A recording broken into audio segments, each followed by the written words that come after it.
Recording. All right, welcome to Walking Out Your Purpose podcast with yours truly, Alicia Smith. I am so excited to be here with you all one more time. Thank you all for your support. And today I am continuing in the series, A Peek into Purpose.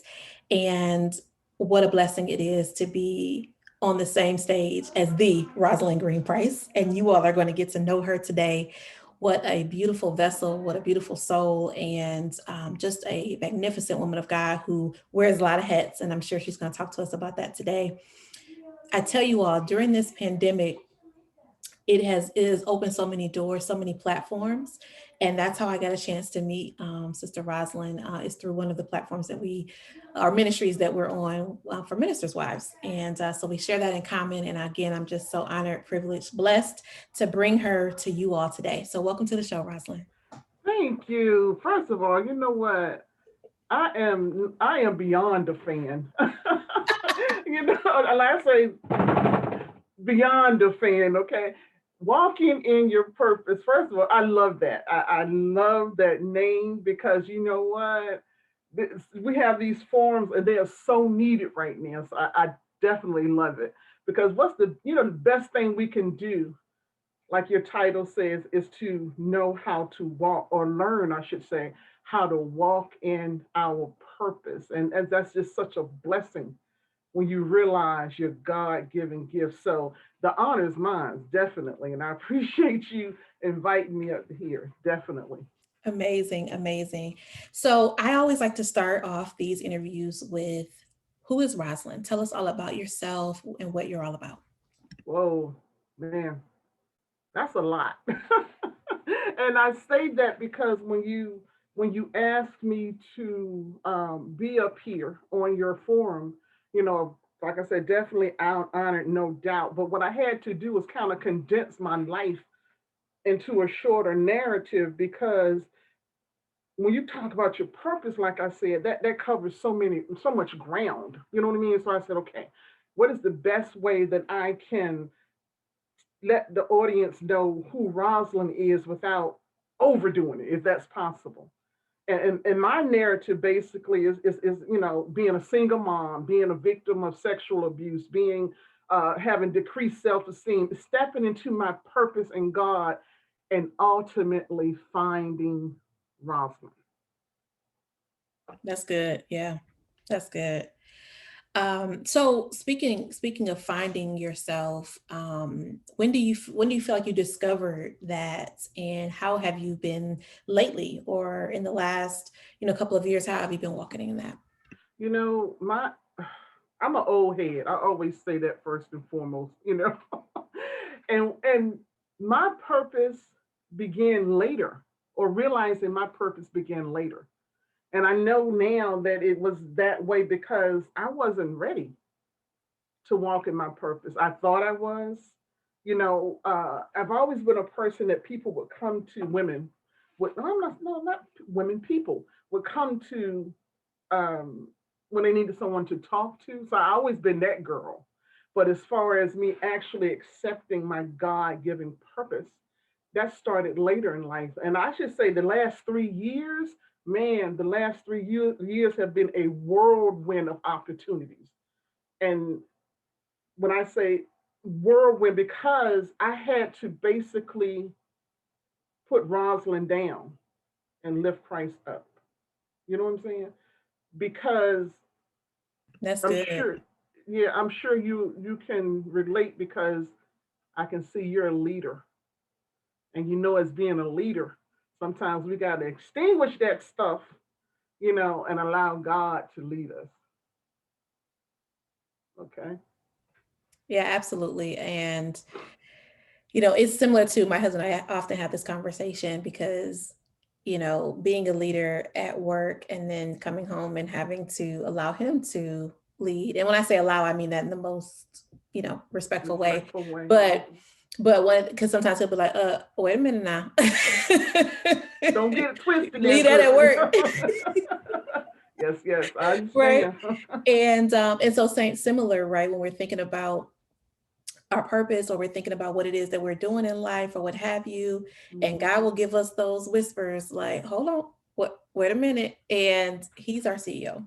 Yeah, He's yeah, yeah, he's the leader, he's the father, he's the alpha and omega. So we have to humble ourselves, and make sure that we're in his plan, because there's a verse, and I often mention this verse in Proverbs. It talks about we can plan all day. We can make yeah, all these plans, but God's purpose is going to prevail. So we have yeah, to always be in alignment with what he has for us. But that means yeah. we got to listen Mm. and stop thinking that we know everything. Mm. Yeah, yeah, yeah. And actually, like I said, I ran from it for years, my gift, because it's a few things that I will always often say. I don't want that responsibility. I don't want people in my business.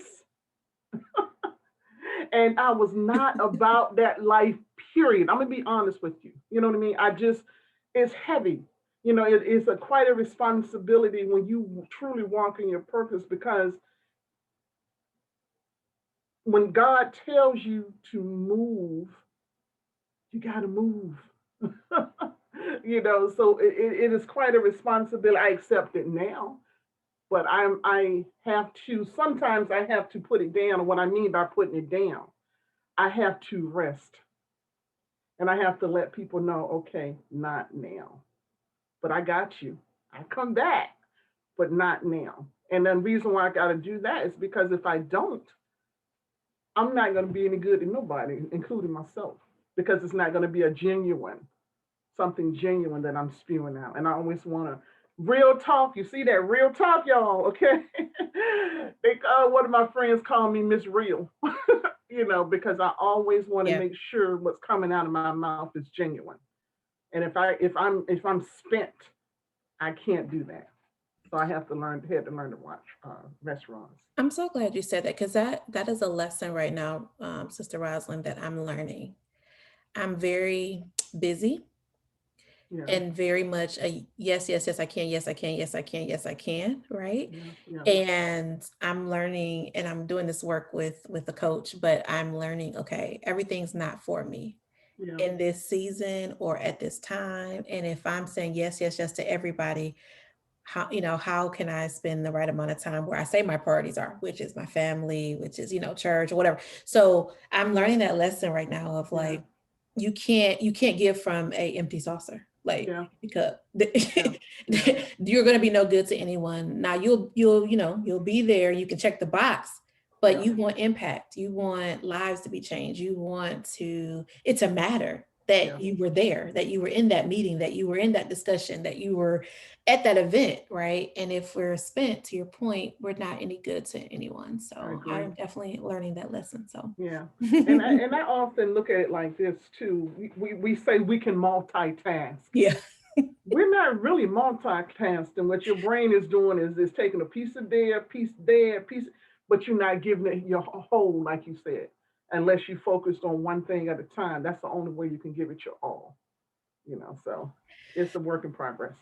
absolutely. So let's talk a little bit about your story. Hmm. You mentioned little pieces of it. Hmm. So just give us a little peek into that story, and maybe how Hmm. that's manifested into some of the work that I know you're doing to of course influence and impact the lives of others.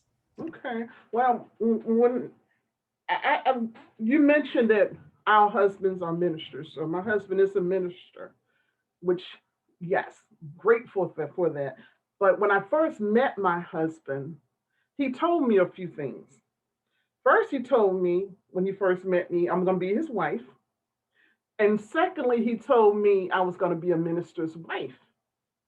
And being a minister's wife, women will come to me because you know what? They said that they would see something in me that made them feel comfortable and that I could help them. But when he told me about being the wife, well, I was happy about that part. But the part when he said about the minister's wife, I literally looked at him like he had three heads, and I rolled my eyes.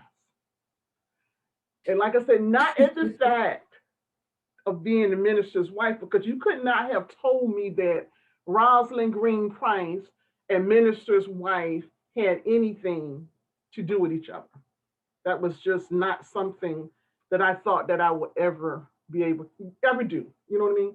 But as time went on, I started to accept my purpose. But I didn't let you know what I failed to say is that my husband, being a minister now, but he has not always been there. My husband actually had a drug addiction. And we had to allow, and I say we because when you are married to an addict, you're also in that addiction because of the codependency that goes along with it. And so, what we had to do is allow God to break us both down, not just him, me too, break us both down so that we could hit bottom and be lifted back up. Okay. And I had to stop allowing him to abuse me, not physically abusing me, but psychologically abusing, emotionally abusing, the manipulation, the guilt, all that stuff that go along with drug abuse. And I had to stop stepping in and trying to save him because we knew what God had created him to be as well. But sometimes you get sidetracked. And that's what happened to him. And when I stepped back, when he stepped back and stopped trying to do his manipulation, that's when the healing started.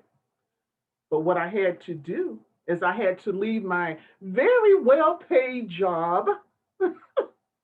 And that was a very comfortable lifestyle at that time. And I had to sell our home at a moment's notice, pack up everything, including the kids, and completely relocate to another state. And I had to do that because God told me that my husband had to heal and I had to heal, but we had to do it separate from each other. We couldn't do it together. So we could not have that contact with each other because as long as we were having that contact, we were still in that codependent relationship. So we had to leave it right there. And that's just a little snippet of it. You know, I don't want to say too much because I don't want to take your questions. You may have some more that's going to add the rest, but that's in short uh, um, my journey. Wow. And how Mhm. long have you and your husband been married? Almost 22 years. Wow. Yeah, we and actually we married after 4 months Okay. of knowing each other, Mhm. and I love to tell people that because when you know though, even in the midst of what we went through, I'm not saying that divorce don't get in your head. I'm being real on that one. But every time that tried to go that route, I Mhm. had an uneasiness, Mm. and God was telling me, no, Yep. no. And if you don't feel comfortable, I tell everybody if you have an uneasiness about a decision, don't do it Yeah. because you're gonna regret it more than likely. So, Yeah. And I know sometimes it is difficult to go through those types of situations, or we get into a place of God, like, why me? Or mm, why is this happening? But I'm grateful. And I know this is going to sound weird, but I'm grateful for that story, Rosalind, because that's why you have real talk.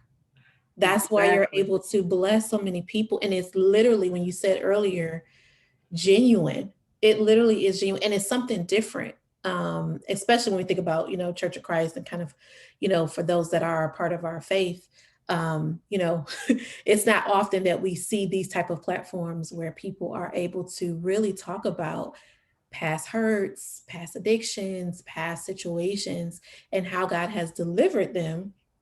And now they have that testimony in that ministry. We like to get the testimony, but we don't really want to share the testimony because we don't want people to think about, like, oh, she was thinking about divorce, oh, she was thinking, her husband was, all that, as if any sin is bigger than the other, and we all Hmm. we all got some junk in our life. Yeah. But anyway, but that is, I'm grateful for that story, and that trial. And that's where, it talks about, in James, where it talks about when we go through these trials and these tribulations, count it all joy.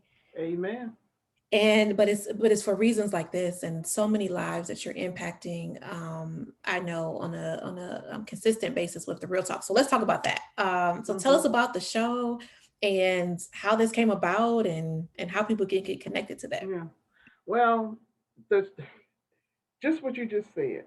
When you go through stuff at the time, you don't realize you're going through it. And yes, I did it too. Like, why me? Why didn't nobody tell me about this? And that, even if they would have told me, I wouldn't have listened anyway. So that's the thing. But it came from that because I walked around for years angry.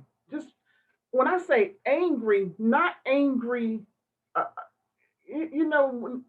that bitterness, angry, the chip on your shoulder type of thing, anger. And it's because I was hurting. And I didn't realize for years I was walking around like that, and it affected my relationships, just making bad decisions on so many different levels, And when I started, it was always somebody else. It was always somebody else's fault. That was that. And then when I started thinking, God said, wait a minute, sister, I need you to look at you. I need you to look at Rosalind and realize you are the common denominator in all these situations. It's not always everybody else, and that wasn't easy. But the thing is, I had prayed before that and said, God, see. Let me see the things that I am lacking in, that I need to improve upon. And be careful when you pray those kind of prayers, because he's going to show you all the good, the bad, the ugly, and all of that. And that's what I started seeing, and it was not pretty. And I was like, oh, but that's what my healing I needed to. And when I said we had to go to a transformation, I did too with my husband. So the time we was apart, that's what we were doing, healing, not dating anybody, not because we were still married, but we were healing. So that's where Real Talk came about, because I understand how it feels when you're walking around, and that stifled my purpose for years because I was not willing to accept the problems, some of them that I was not purging of. You know what I mean? And my purpose is just to help people, because if you can't get over that first, you're stuck. You're not going to see Christ like you're supposed to, because you still have all that damage inside. So that's what we want to do, is to help you get over that first. No, I love that. And that's an excellent point. And one of the things that I think about is people that are looking for healing, people that are looking for help, w- not only want you to be sympathetic, they want you to be empathetic. They want you to know Mm, that you understand, yeah. that you've been there. Like I always tell my husband, I mean, he just has a way with people, but it also it's a part of it's because of his story and how the different things that he went through in his life, Hmm. where I won't be able to reach them, right? Because that necessarily, Right. because that may not have been my story. Now, for Hmm. some people it may work, but a lot of people want to know, like, do you feel what I'm saying? Do you understand where I've been? Do you, Yeah. so when you have people that go through that, your light just shines so bright, you know what I Yeah. mean? And you're Yeah. able It to does. help so many people because they can Hmm. relate, right? Because They people at can. the end of the day, no Yeah. matter, I know we say that a lot for millennials, but that's really for everybody. They want to be able to relate. They want to be able to know that you understand where I'm coming from. And Yeah.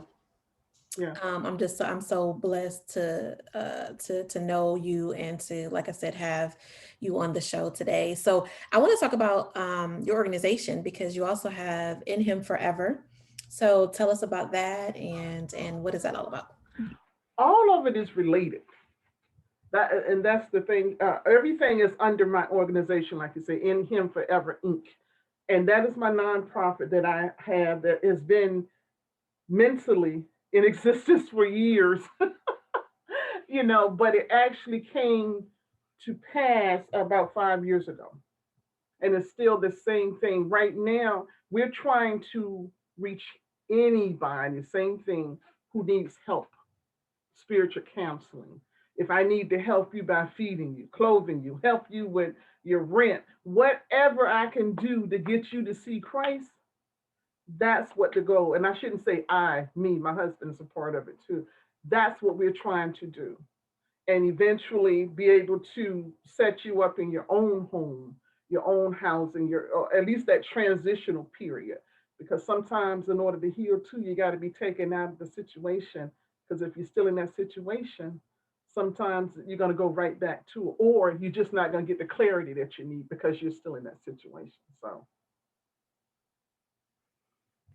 Wow, that's amazing, and you have a beautiful heart, because I think anyone that is willing to put their needs, their wants aside to help someone else, to bless someone else. I mean, that's what this Christian life is supposed. That's what kingdom work is supposed to be about. yeah, yeah, That's what we're supposed to be doing, right? The Bible talks about, Jesus, mentioned to people like, "Hey, you didn't feed me, you didn't give me water, you didn't." They're like, "Well, when did we not do that, Lord?" You're like, "When you didn't do it for the people, yeah, like yeah, you didn't do it for me." So yeah, that is so important to get back to that core ministry and yeah, not wait for the church to do it, yeah, not wait for somebody else to do it. Just do it, yeah, right? And yeah, people yeah. will usually grab a hold of that vision, and walk alongside you. So that's awesome. That's Yeah. awesome. I just have to make sure we always put the stipulations um, not on the people per se we're trying to help, because I don't care who you are, I don't care what color you are, I don't care what your background was. If you need help, you need help. But we just had to, because I'm heart led sometimes, I had to put heart and use my brain more, because you hear stories and you're like, oh, I just want to help everybody, and I can't. You have to still be logical when you're trying to help, because unfortunately everyone don't have that same mindset. They're takers, and I have to recognize the takers and the ones that are sincere, and that's not always easy, but it's a work in progress. So tell us a little bit about what's your favorite part about all of it, right? Because you mentioned it's kind of all under the umbrella of In Him Forever. What's your favorite part of that work that you're doing? Oh, I love that. My favorite, you know what? If I'm not helping people, I'm sad. And it's not control. I have to distinguish the two. It's not being in control. God made me as a leader. I have accepted that. That's not arrogance. I walk in that. And He has let me know. And you being that leader, you're going to use all those gifts that I gave you. So, my favorite part, like I said, if I'm not helping, I feel like I'm not doing enough. So I love it when I make someone smile.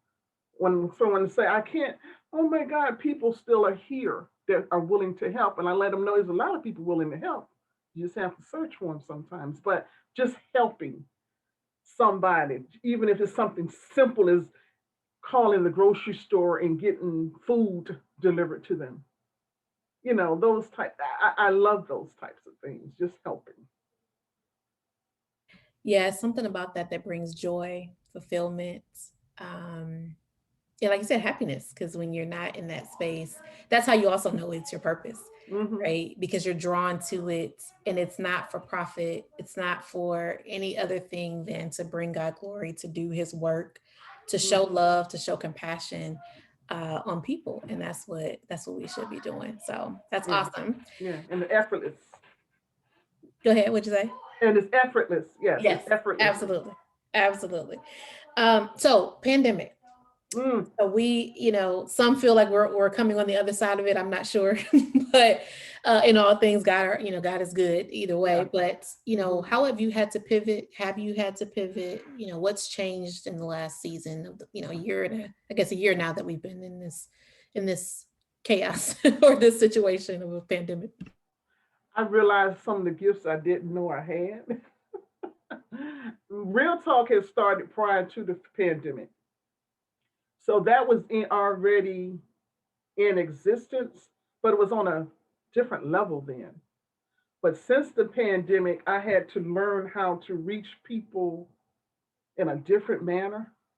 So I mean, I really, I said I really learned some gifts I didn't realize I had, and I think it's going to continue however things turn out. Like I said, if God only knows, what we're gonna do, but however it turns out, I'm gonna be accepting in any other way. So I just learned some gifts and how to really minister to people, and it's been total blessing, not disrespectful about people who have lost, but for me, it has been a blessing because I've been able to reach so many souls and reach and meet people. Like you said, I met so many people during this time that I probably would have never been able to meet. I got sisters everywhere, brothers everywhere.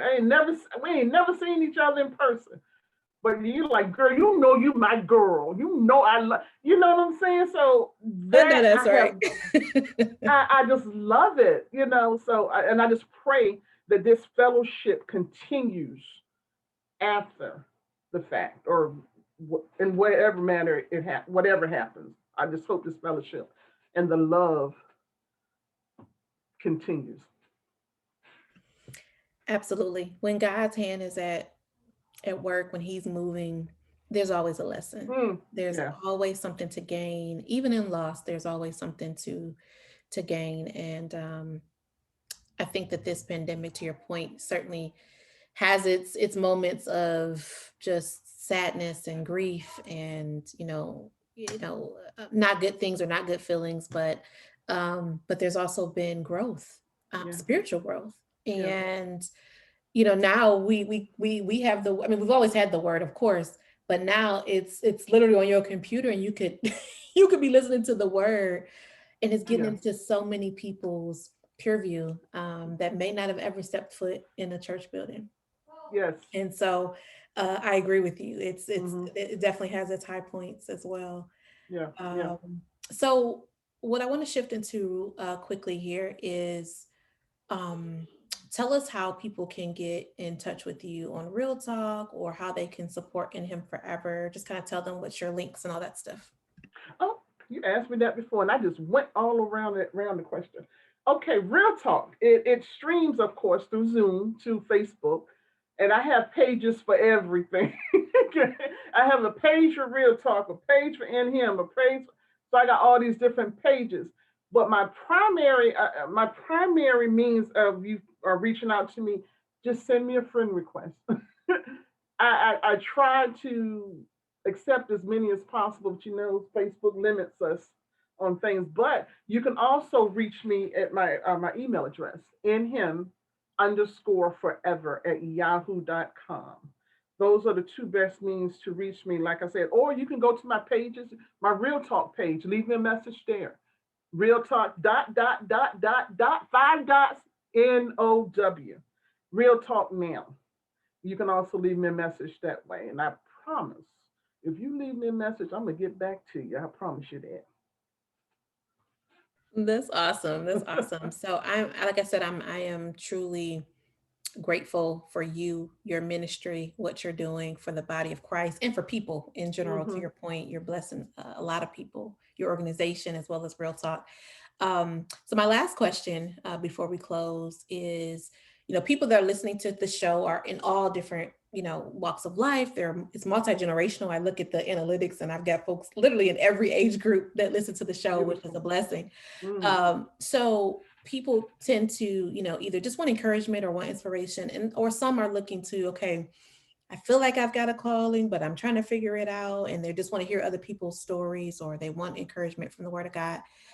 So maybe what would you leave with the audience on, how to tap into their purpose, or, how to know if that's what they really should be doing?